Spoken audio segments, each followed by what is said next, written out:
there's rankings out. The second AP poll has been announced about an hour and 40 minutes ago. Has there been any changes, Tone Diggs, to the top 25 from last week to this week? Yeah, so it's the first AP top 25 polls this week. Last week was the coaches poll. And the only changes that the coaches and the AP had was Notre Dame and Texas flipped as far as the top 10 there. This top 3 are the same: Ohio State, Oregon, Georgia, and then Notre Dame and Texas coming in at 4 and 5. The top 7 in both of them were consensus, rounding out with IU and Miami. And then you kind of get into, those 8, 9, 10. It's all SEC teams in both of the polls. Ole Miss, Oklahoma, and A&M, they were flopped a little bit. But as far as the consensus, the top 7 are the consensus. The top 3 were the consensus in both polls. But those are the teams you're looking at right now, with the top 2 being a Big Ten. Okay, congrats to all these teams. Basically winning a title. Yep. Yeah, they did it. Hey, Ryan Day was excited to hear that. They were number 1. Joining us now, ladies and gentlemen, ESPN college football legend and analyst and author with a book coming out called Never Flinch.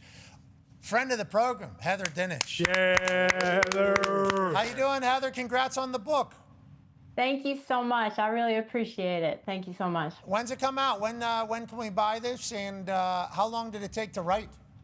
You can pre-order it now, and it's coming out April 20th, 2027. And it took me all of last college football season to write. I wrote basically a chapter a month, and starting last August, fast forwarded it as the season ended, and here we are. It's got a lot of stories in it for you. You're in the book, man. Friend of the program. Well, I can't wait to read it. I'm very grateful and thankful. We obviously appreciate the hell out of you. Writing a book is a long process. I assume a bit emotional too, as you go through it all. We can't wait to hear your story. Comes out on 4/20. Is that what you said? That's right. Okay, that's a different date for some of us. You're an esteemed journalist. I will certainly be at altitude watching and enjoying your story. Great day to read it. Mm-hmm. Got good times, good vibes, obviously, through it all. Let's talk about the preseason poll that just released from the AP. Coaches poll last week, AP poll this week. Tone just ran through it. He said top 7 consensus, top 3 consensus. What are your thoughts on if you find yourself on this particular poll and how these coaches feel about it? Yeah, man, I zero in at number 5, and I just don't understand how people can't get Texas right now. I mean, last year, everyone overhyped Texas. It was not the right time. It was Arch Manning's first season as full-time starter. They had 4 new guys up front on the offensive line. They had all kinds of questions, in my opinion. This year is the year that Steve Sarkisian should win the national title. And it's so much more difficult to do these preseason polls with the transfer portal and everything. But when you look at Texas on paper, I don't know how you can't think this team is number 1 or number 2 in the country. And then you add to that, they get the Buckeyes at home in week 2. I mean, that is a huge edge in the college football playoff race. I am all in on the Longhorns this year, not last year. Okay, Heather, I love to hear that, but I want to let you know, Ty was disgusted by what you were saying. He almost threw his microphone. What's your problem? She's an IU grad. You got to take up for the Big Ten. This is wartime right now. Okay, we don't need this. The Big Ten's going to win another national championship this year. But that is interesting that you bring that up, because I think a lot of people are high on Texas, and rightfully so. We've been talking about Arch and how he's kind of been taking pot shots when maybe he doesn't deserve to. But not only based on the top 25, if there were like maybe a dark horse in both the Big Ten and the SEC to make the playoff, who would you say those teams would be? Well, going to the Big Ten, I'm looking at number 18 there, Penn State. I don't know that there's a big-time school out there that has an easier schedule with a first-year head coach, Matt Campbell. I mean, no Power 4 non-conference opponents, no Ohio State, no Oregon. I think their whiteout game is going to be USC at home. They got Michigan, but that sets up for a sneaky college football playoff run. And then, when you go to the SEC on the outside looking in at that list, who's down low? You got to show it to me again. Can you put it up on the screen for? Yep. Let me see who's. I can't believe Tennessee is even ranked. What? Love it. Why is Tennessee ranked, let alone number 20? I mean, they better find a quarterback and find some answers fast there. I have so many questions about them. Not to say they can't do it, but preseason, based on answers, not question, I don't know why the Vols are in there. Okay, so they do have a 2-quarterback competition thing happening right now there down in Vols. It's Paisan, right? And George McIntyre and Faison Brandon, who was the #1 overall recruit coming out. Okay, so not Paisan, Faison, but it's spelled like Paisan, I do believe, but with an F. And then George, he's McIntyre, yeah. Yeah, okay. So there's been like reports coming out of who's leading that. Feels like they are in a very real quarterback competition right now in Tennessee. Rocky Top spectacular. Obviously love going down there. Heupel's a legend and a machine. But I think to your point, I don't know how many people are predicting or expecting them to go on a run in the SEC. I love that Georgia's getting a little bit of respect up there. I truly appreciate that. LSU conversation is certainly heating up everywhere but here, outside the top 10. They're not the only ones in the SEC outside the top 10. Go ahead, Tone. Yeah, Heather, Bama, first time outside the top 10 preseason rankings since 2008. And is it a similar reason to Tennessee that they are still trying to figure out who their quarterback is with the talented redshirt freshman in Keelan Russell or Austin Mack, we watched come in the Rose Bowl last year. Looked really good, actually. Yeah, big boy. Do you think that's potentially the reason why Bama's outside the top 10?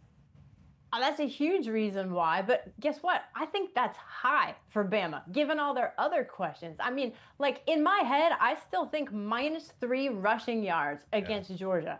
I think that Kalen DeBoer is a fantastic coach. He has won everywhere he's gone, and he will win at Alabama with the resources and talent.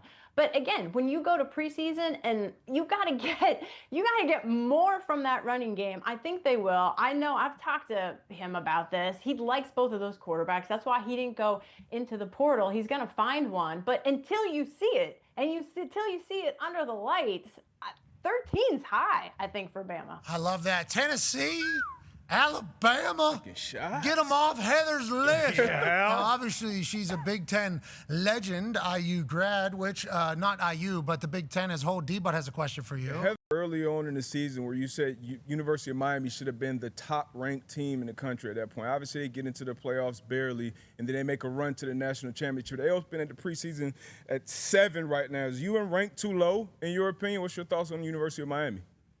Yeah, no, that's a great question. I think the Canes are right about where they're supposed to be, and Miami fans will tell you they need to be higher, and I understand that. But, I think when you look at the talent that they have coming back, especially at running back, they've got all the pieces in place at the skill positions.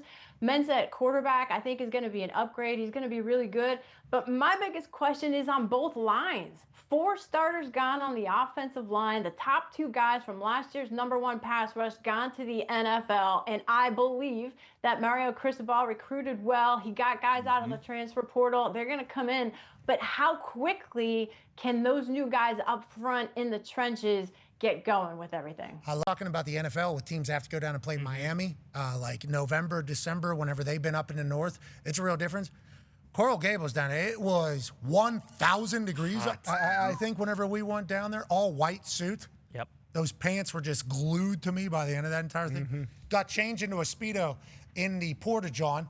Okay, that was at the end of it. Yeah, Heather, it was a problem because you got to take everything off there. Oh, yeah. Tough to do. So I had to peel those things off of me, in the Porta-John, to put that. Have people from the U around Porta-John going, he's dumping in there. It's like, no, I'm just trying because of how long I was in there. It was a great time. I don't know how those kids stayed out there that long with how hot it was. They're used to it. It was an incredible environment, though.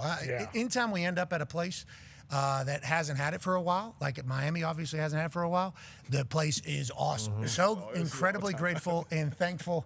What's that? This was all time. I was actually golfing this weekend with a guy on the board, and Heather, to your point, he is more excited about the offensive line this year than he was last year, but he talked about this moment like, hey, this was it was 1,000 degrees, but I was pretty excited to get to the pool, but nonetheless, the environment was spectacular, and Cristobal might be the perfect guy for the U. I mean, obviously his Spanish speaking is a huge asset to the area, but also he's just a dog. Yeah. That's all we are finding dogs. And then President Joey D., President Joey yeah, D yeah, comes from finance world, and he's all in on sports. It's like they're going to be able to get whoever they need to get, and they're going to be able to continue to roll. They're the stars from the ACC, which is fascinating. First time, long time. Tone has a question for you, Heather. Yeah, I do. Clemson, first time, long time that they have not been in the pool with Dabo. Is that just, a sign of times where Dabo has been late to the change on the NIL? I know they were ranked in top 5 last year and then fell and had a horrible season. What's your take on Clemson and their situation not being in the top 25?